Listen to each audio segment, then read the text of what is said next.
All the way from Ohio to Wall Street, Ray McGuire found himself becoming one of the highest-ranked black executives. And during his 36-year-long career, he observed the streets of NYC and says he's ready for a new chapter, and that is to bring the Big Apple the change that it needs. Now, the prominent investment banker has announced his candidacy for Mayor Ray McGuire, joining us now to talk about his decision to run. Good morning to you, sir. How you doing? Good morning. Looking good, feeling good. How are you doing? I like the energy on a Monday, right? So talk about your decision to leave the financial world, get into politics, because some might say, well, we don't need Wall Street, running in the city.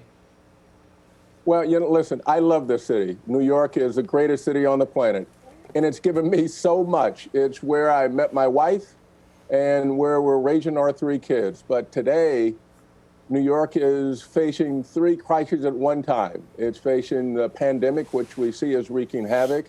It's facing an economic crisis, and we're facing this challenge of racial injustice.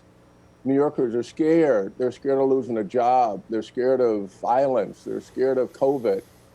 And I'm running because of the life experiences I've had, the management experiences, the leadership experiences I've had, and the relationships, all of which are going to have to bring together so that we can mount the greatest comeback in the history of New York City.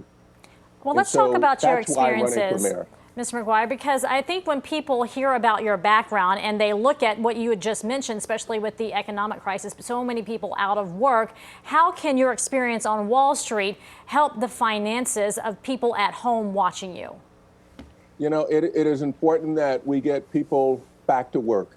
And so my vision for the city is to create jobs. It's about the economy. No jobs, no city. No jobs, no dignity. And so I have a vision of going big and going small. Going big is that we create the largest job program in the history of the city, 500,000 jobs, to go and fix our badly needed infrastructure. So we create jobs to fix the bridges and fix the sewage mains, and also give access to those children today whom we saw who so desperately need broadband, access to broadband. And then we need to make certain that we go and address the small businesses. The small businesses are the lifeblood of this city. They're at the core of this city. 200,000 or so, 1 out of 3 is down and may not come back. So we need to give relief to the small businesses.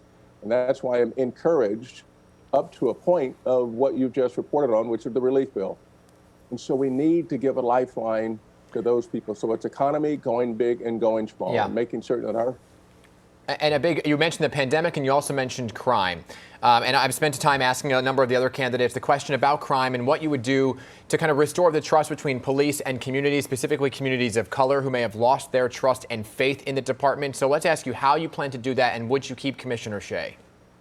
So with respect to the police reform, I am not for defund. I am for restructuring the police.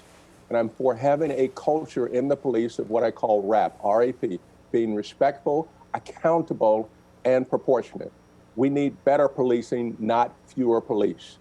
And when it comes to how we restructure it, we need to get, if you think about the number of calls that go into 911, 4 out of 10 have to do with mental health issues.